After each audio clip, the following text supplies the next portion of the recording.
Hi Scorpio, welcome to your March 2020 reading. Thank you so much for being here.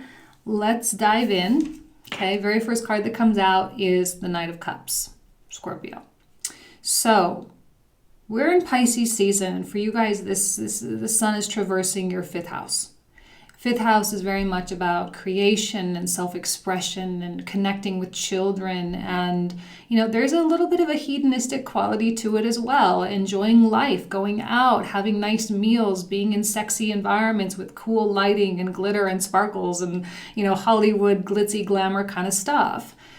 And I think that's a really nice way to spend your time, relaxing a little bit more, sleeping a little bit more, if you smoke weed, smoke a little bit more than normal, just to kind of like ease the edge, because I think we're coming into this season with a real sharp edge, especially for you guys, because we've got Mars in the third house in Capricorn. Okay, so I know that just a little bit of agitation for Scorpio, just a little bit, could be a massive sting coming at somebody, okay?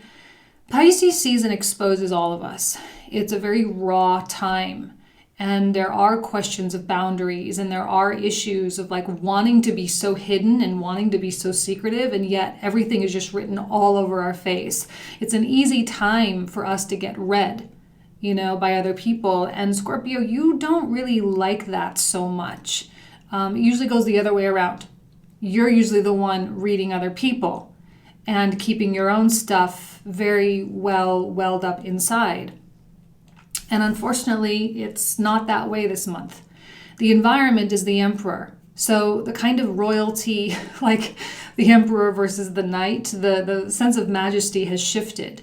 There will be a lot of information coming at you from your environment, from the people in your life, from your significant others and your children and your friends and your coworkers.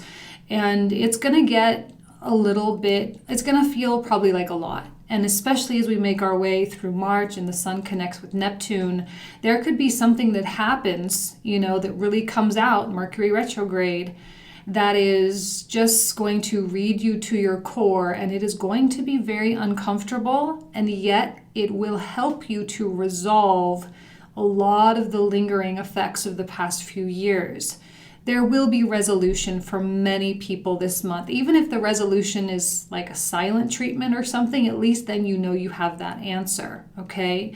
So it would be in your best interest, I think, to walk on eggshells about yourself, not trying to say hold yourself back, or not trying to say don't have those conversations, but to listen to other people before you speak. Again, that Mars in the third house, which is all about communication, plus a Mercury retrograde, plus the natural Scorpion tendency, it can all kind of consolidate and create unnecessary drama. Mercury retrograde is often a very good time to come to resolutions, to find solutions to things. But I think you're still raw about something. There's still like an intensity in your heart here with this Three of Swords reversed. And I know you are working very hard to move away from this kind of stuff, emotional attachments, any kinds of like obsessive kinds of stuff, connections that have sunk you to the bottoms of the ocean kind of thing. And now you're finally able to find some grounding, and yet here comes a trigger season. Boom, I think Aquarius season was so enlightening for you. It was so productive for you. I think there were really good things that came out of Aquarius season for Scorpio, but now Pisces just kind of wants to pull you back down, give you a little bit of a roller coaster, and then we'll be better on our way as we enter into Aries season. And so you are going to have to confront this, and you are going to have to confront the imbalances. Now, whenever I see the Six of Coins, my most common interpretation is that you're giving too much. But I think this is in the past. I think this is where it's all coming from.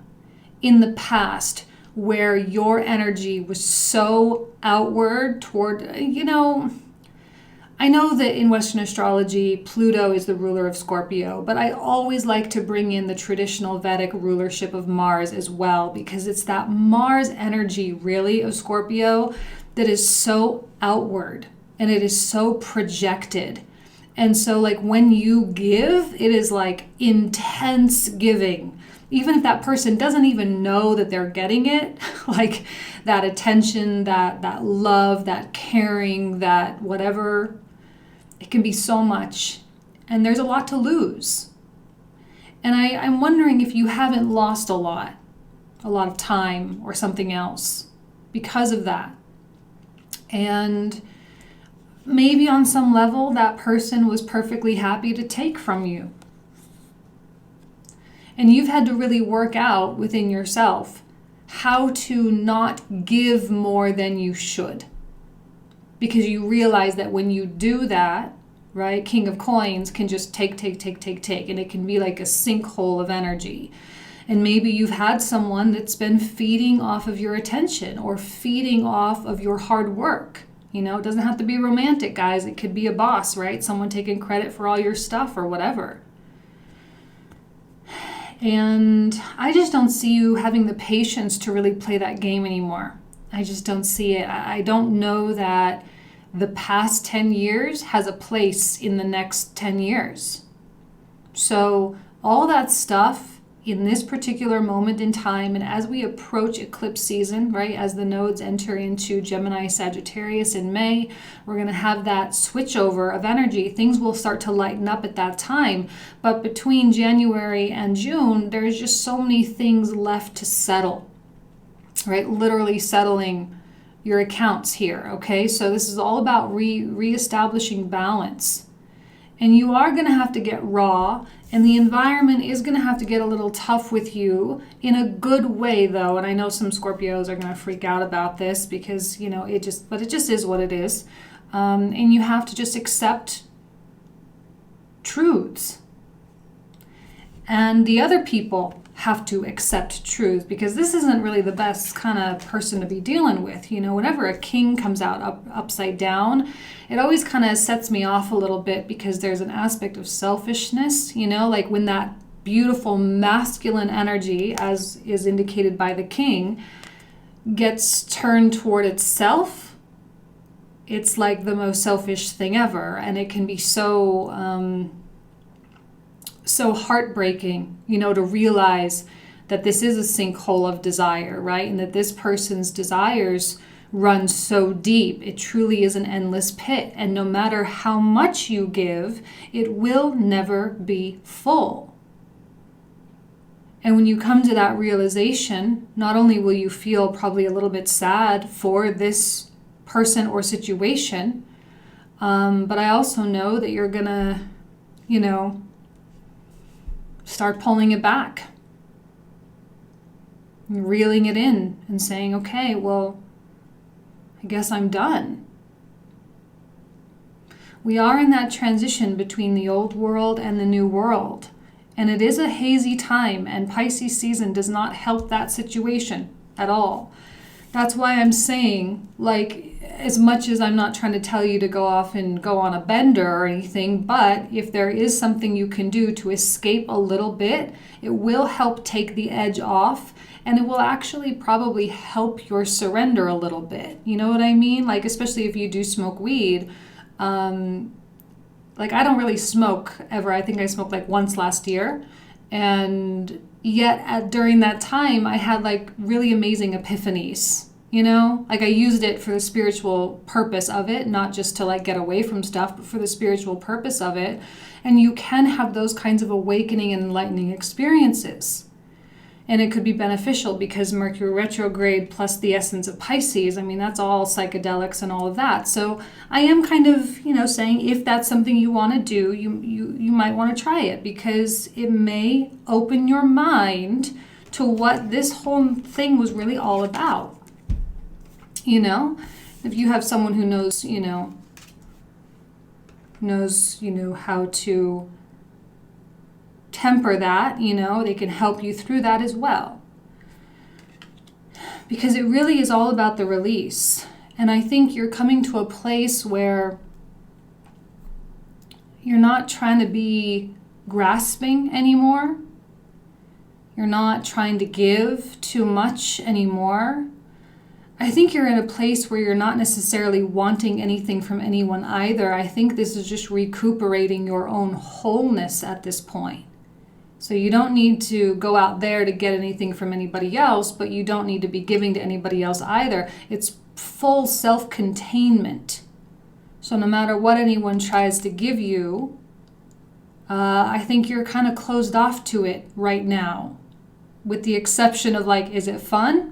Will I have a good time? Will it make me laugh? Will it make me smile? Will it help me chill out?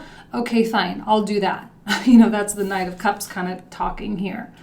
He is very fun. He is very light, and I think tapping into your own lightness is a very good idea. I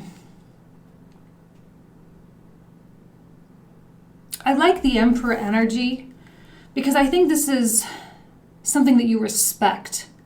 And when things come from the outside world into a Scorpio's world, from someone that they respect, it manifests in very rapid changes.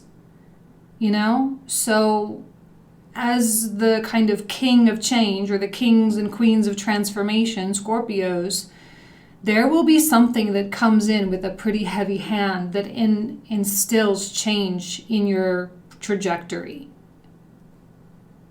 All right? An emperor has a heavy hand, but it will be the source of your freedom. 100%. It will be the source of the absolute release, because that's what Pisces is all about, the surrender. And it makes this Three of Swords seem so silly and so earthly. It's so like of the earth, and there's kind of this awakening that it will just fade into this timeline of your life, and that there will be a next life and a next one and a next one, and it's really not worth hanging on at this time. Because I think you're starting to really take your spiritual journey a lot more seriously. I think we all are, as we all approach the age of Aquarius, and it's getting more obvious to us, all the themes of the age of Aquarius coming out, politically, socially, all different kinds of ways. And we're seeing those themes in our little microcosmic world as well. So I know you don't want to continue abiding by outmoded ways of doing things. And that's the Three of Swords. The Three of Swords is the outdated version. This is what happens when you decide to really open yourself up to any and all possibilities, and when you start to really believe that there are wonderful things possible for you, and when you start to believe that the universe really does have your back, and when you start to believe that there is this big picture out there, okay? And I think you're starting to let yourself really believe. And I actually think that the Sun-Neptune thing for you guys in the 5th house is actually manifesting more positively than it is for a lot of the other people. Because it's the Saturn-Neptune thing that is the opening up. It is the star energy, okay? It is the absolute release. And when you do that, that's when the belief and the visualization and the manifestation and all that beautiful Scorpio magic can be conducted to actually begin setting this new life path on track. But you have to let yourself believe. And I think one of the hardest parts about having these kinds of people in our past is that they slowly and surely chip away at our belief. Our belief that that love is really possible. Our belief that, we can go and be whoever we want to be. These are those kinds of influences that if you don't know how to cut them away from your life early on, they can sink their hooks into you and affect your entire life. If you don't have the courage to stand up to this kind of stuff like immediately, and you recognize the red flags immediately and take care of it immediately, it will last and last and last and last. And right now I think you're realizing how deep this person's, and it doesn't have to be a lover, guys. It really could be anybody who had an influential opinion in your life. And now you're starting to realize how deep their hooks have been. And when you see it, and when this person comes at you, like I say, with a little bit of a heavy-handedness, it's hard for Scorpio because this is normally where you are. This is normally you. And you're kind of in this knight seat right now, in the student chair, and you're being schooled a little bit. And I didn't realize this reading was going to be so harsh when I was pulling out the cards, but I am feeling like a very serious tone to it of pay attention, Scorpio, big things are happening. Your belief is so critical right now, okay? It's so important that you believe probably the opposite of whatever this person made you believe or this thing ever made you believe. It's possible that you can believe that this Six of Coins can be rectified, because it can and it will, and you'll see as I continue with the reading how amazing this reading ends up. Because there's a sense of disorientation with all of this, because when our beliefs are so heavily challenged and when our pathway is just, it's kind of like if you had, footprints in the sand, and that you're following these footprints in the sand, and then all of a sudden a wave comes up and just washes them away, and you're like, oh my God, like I don't know where to go now. Sometimes it can feel like that. But I sense that there's this opening up and an optimism and an excitement about your options. Because now you don't have the talons of some predator, hooked into your back. And you don't have the sharpness of this sword. And the only reason why I think this Capricorn Mars is really gonna, be kind of sketchy for you guys is because the pain of this may go deeper than you realized. Maybe this was someone whose validation you were hoping to get. Maybe this is someone you were really hoping would fall in love with you. It's someone that you were hoping you would have a life with. It's someone you wanted all the things with. And when you have to face that fact that maybe not, and people call you out on it, and they say it, and they speak truth, that's when that Scorpio sting gets real ferocious, And there could be a feeling of anger around this, but it's really not anger at them. It never is it? Anyway, it never is. It's always anger at us and the role that we played in this. It's the anger about how much was given and how far out of balance we let it get, and how much power we gave someone else, which that's not Scorpio's thing, right? Like when Scorpio is positively manifested, it does not give its power to other people. That is just unfathomable. And that's what makes Scorpio so powerful, is that it's contained. And see, this will be a victorious month for you without a shadow of a doubt. You guys, you're opening yourself up to one of the best chapters of your life, where it will be more full of love, and it will be more full of money and comfort and joy and fulfillment than you realize was possible for you. That there's always a next level. Even if you are to look around at the world and you look around and you're like, oh my God, like maybe you're married to a Scorpio and you're like, oh my God, I love my Scorpio so much. They're like the best person ever.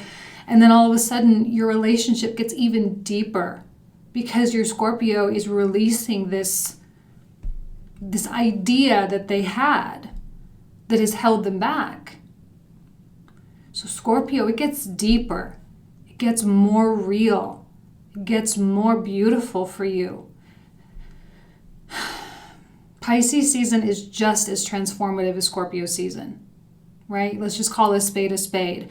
Pluto, Neptune, and Uranus have very similar effects when it comes to change. They just go about change in different kinds of ways, right? Pluto destroys, Uranus fragments and rebels, and Uranus does the fragmentation, and Neptune makes things disappear.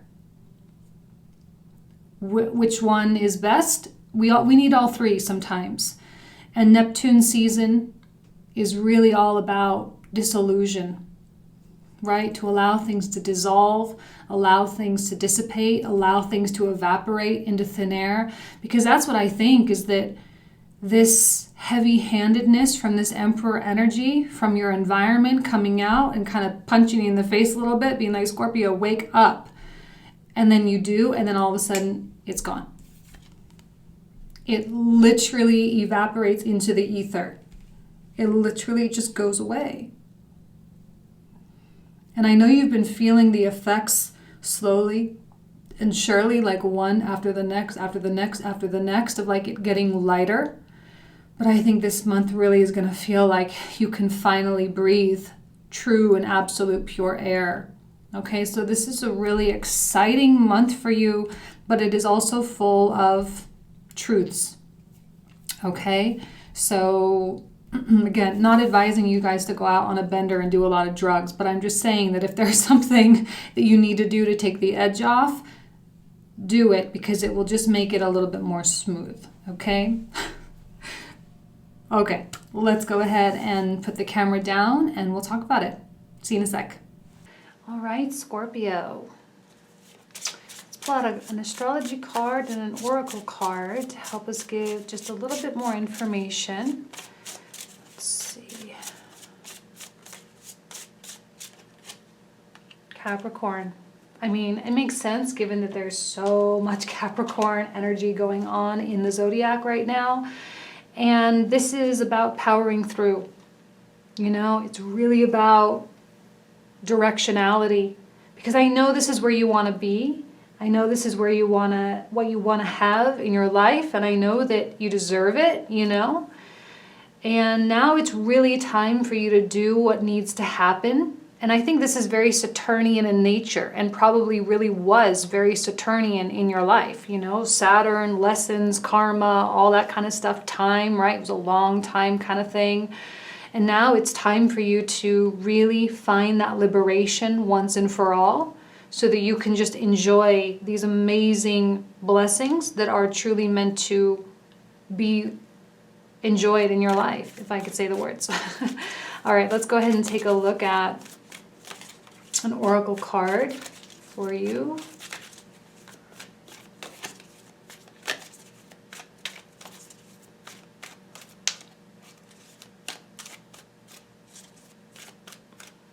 Okay, let's take this one here. Loyal Heart. I love this card, but weirdly, I don't necessarily always see it as being loyal to another person. I think it's loyalty to ourselves. Loyalty to our dreams, loyalty to what we deserve, loyalty to the divinity which exists within us, which is indicated here, especially by the star. And, you know, I think that once you find that loyalty to yourself and you find that absolute empowerment, which is rightfully yours anyway by birthright, you find a whole new layer of yourself that you know has been buried, that has been wanting to come out for a very long time. Like I said, current relationships could be significantly strengthened by this. Friendships can be deepened. Career paths can be just like take off because of this. Because this is baggage. That's what this stuff is. This is baggage. This is stuff that super sucks, that has a little yammering in the back of your head, has been operating in your subconscious for a real long time. And so when it's gone, and when you learn how to get rid of it, you're free. And that's what we, you know, refer to as the Phoenix Rising. So let's take a look at this. The cards we're about to pull out, for those of you who are new to my channel, we cover these in the comprehensive reading. The link will be in the description box down below. Okay. We'll talk for about another 20 to 25 minutes about these cards. Okay, Three of Swords. Let's see here. Makes sense. Queen of Cups, Hierophant reverse. What stole your power, Scorpio? What is still stealing your power? Oh my gosh. Maybe I didn't realize how draining it was. how all-consuming it's been.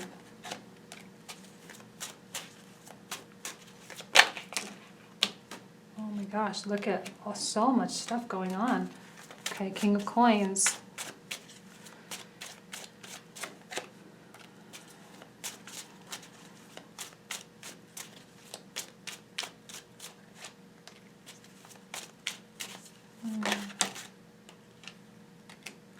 Well, one more for that King of Coins.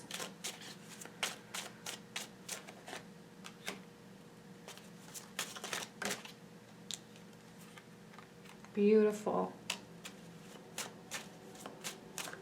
Really, when the Lovers comes out with the Star, I do see it as being our connection with the abundance of the universe, you know? Our connection with what is rightfully ours and how we can channel the abundance into our manifested reality. I think you guys are starting to really get the hang of it. Starting to get the hang of what it means to be like the sign of magic in the zodiac. What does it mean to be a magician?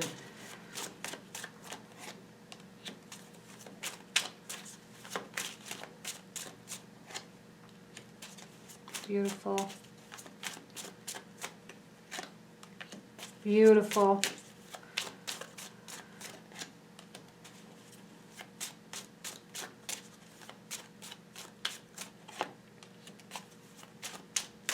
Seven of Cups.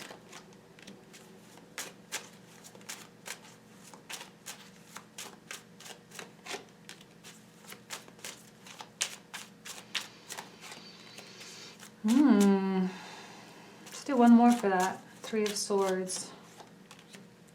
Okay, there it is. Ace of Swords.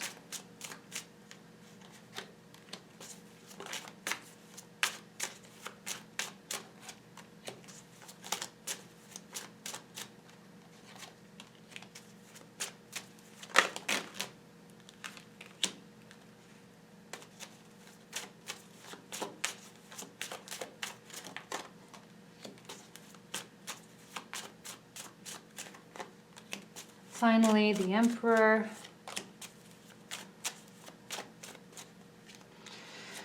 Coming in all Saturn on you.